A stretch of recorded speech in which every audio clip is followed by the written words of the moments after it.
Denver 7 On Demand is brought to you by Ferguson and BAC Appliance Center, the best in bath, kitchen, and lighting for your home.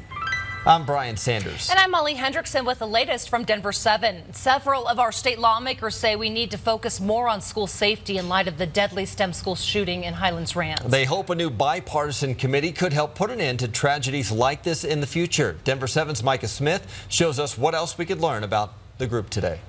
This group will look at mental health as well as the prevention of threats to students, teachers, administrators, and anyone working in schools across our Colorado. The committee will review state laws and the division of constitutional authority between school districts and state government. There will be a total of 8 lawmakers on the committee, and it will be bipartisan, 4 Republicans and 4 Democrats from both the House and the Senate. The group will meet 3 times in the interim and will have the ability to recommend legislation. The committee will also be able to seek testimony from a wide range of experts to help with their mission. The resolution to create the committee cited 2 recent incidents, the STEM school Highlands Ranch shooting and the threat to hundreds of Denver schools on April 17th involving a woman who brought a shotgun near Columbine High School. So far, 2 Republican senators have been named to the committee. That's Senator Paul Lundeen of Monument and Senator Bob Gardner of Colorado Springs. The deadline to appoint the rest of the members is June 1st. However, we expect to learn who else will serve on this committee by the end of Friday. Reporting from the state capitol, Micah Smith, Denver 7. Thank you, Micah. New details this morning give insight into the horror a Southwest Denver family went through before being shot and killed. Althea McDaniels, Joseph McDaniels, and their daughter Christine were shot and killed last week. Their 9-year-old son, who escaped the shooting, says his grandmother's husband pulled the trigger.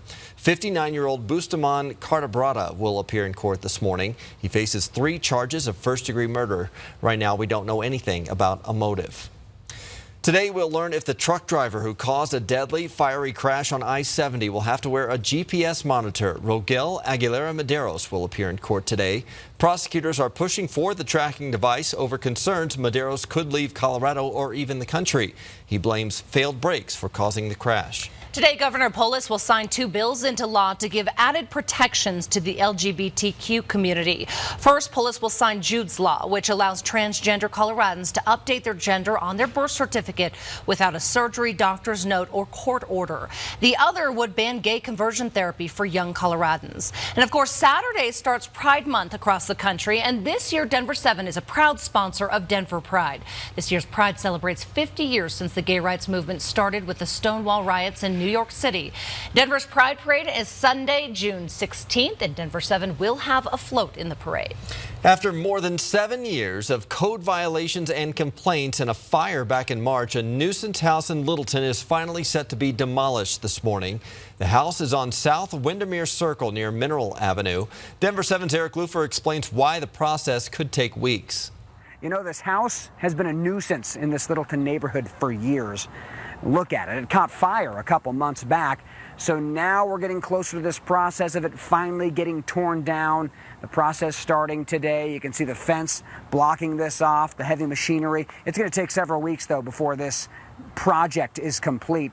The fate of this house really was solidified back in March when the house caught fire. Air Tracker 7 flew over the scene as firefighters worked to put out the flames. But let's start from the beginning. This home's ugly history. In 2012, the house was cited for multiple code violations. It was deemed uninhabitable last year. The city says the homeowner was given opportunities to get the home into compliance. That homeowner tried to appeal. In fact, there was some witness testimony that was scheduled in front of the Building Board of Appeals on March 20th of this year, but the home caught fire a day before on March 19th. That's when the house was deemed dangerous because of the extra damage done by the fire. Now, the homeowner could have appealed that decision, but he did not. So that brings us to today. The demolition work will begin, but it's going to be a long process. They've got to clear everything out of the house. Then the heavy machinery will go in and start tearing things down. I'm Eric Lufer, Denver 7. With our historic snowpack this winter, it makes sense why some of the high country passes will remain closed. Tonight, though, CDOT is getting ambitious, hoping to have Independence Pass open to traffic. And we say CDOT is getting ambitious because this is what the pass looked like just 10 days ago. The road's still completely snow covered. The Independence Pass Foundation shared this video on their Facebook page. Air Tracker 7 flew over the road just yesterday, and certainly they've made some great progress, but CDOT expects the road to open at 5:30 this evening. It is not guaranteed, though. CDOT will be working hard all day long and providing updates on their progress. You can follow along on their social media pages. This is the latest opening of Independence Pass since 2008, when it opened on June 5th. As for Trail Ridge Road in Rocky Mountain National Park, park officials still don't know when that road will open. Earlier this week, the Alpine Visitor Center here was completely covered in snow. Now for a look at your forecast, here's Katie LaSalle. Hi everyone, and happy Friday. After a cool and soggy start to this week, we're rounding it out with plenty of sunshine, and temperatures will continue to warm up through this afternoon and into the weekend. Your weather headlines for today: we'll see 70s this afternoon, but 80s return to the Denver metro area this weekend, with only a slight chance for isolated storms through each afternoon. 3 o'clock will be in the 60s from Steamboat down through Gunnison Grand Junction at 79, 70s to low 80s across the plains. So here's our 7-day forecast. Increasing cloud coverage for this afternoon. Just a slight chance for a couple of storms rolling off the foothills, but for the most part, partly cloudy skies. Through Saturday, mostly sunny and 79. Sunday is a better chance for the Denver metro. Front Range and Plains of seeing some stronger thunderstorms develop late in the day, and then warm and pleasant to start the week. Will be in the 80s by Monday and Tuesday. Thank you, Katie. From hail to rain to all that snow that still needs to melt, Colorado is shaping up to have a wet summer. And that means more mosquitoes. Denver 7's Nicole Brady looked into why this could be a really bad summer. We all know mosquitoes are more than just an itchy annoyance.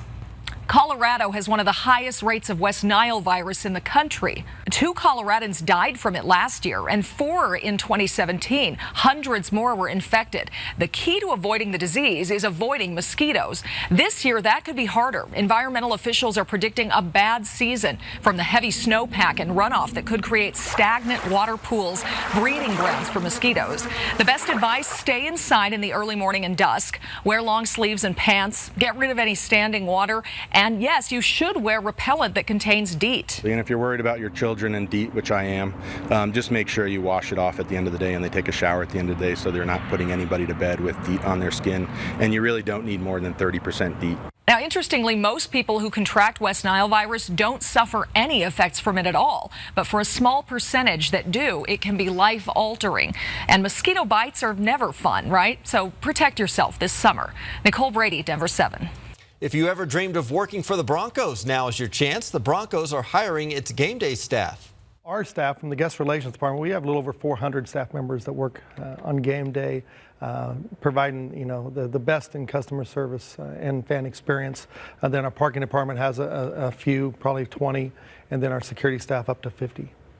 And the pay there starts at $13 an hour. The game day staff draft is tomorrow from 2 to 5 p.m. It's in the locker room at Broncos Stadium. You do need to pre-register for that event. We have that information on your Denver 7 app. A well-known bench on the Colorado Trail is being replaced on Saturday. Lenny's Rest is a bench about 6.5 miles from the start of the Colorado Trail at Waterton Canyon. It was placed there back in 1995 in honor of 18-year-old Leonard John Southwell, who died in a hiking accident. Friends, family, and scouts will be carrying up the wood and replacing that bench tomorrow. The new bench is made out of redwood. The Scripps National Spelling Bee comes to an end with something that's never been done before. This year, there are 8 co-champions. They're calling themselves the Octo-Champs. All hoisting the trophy together. Basically, the Spelling Bee ran out of words to give these kids because they are such good spellers. They went through 5 consecutive perfect rounds, and they spelled the final 47 words correctly. So all of them will get $50,000 along with their names on this year's trophy. 2 Coloradans made it to the final round, but they were eliminated. Always an impressive event there. Thanks for watching this Denver 7 Now update. Check back here later today for another update and download the free Denver 7 app for breaking news and alerts. Happy Friday.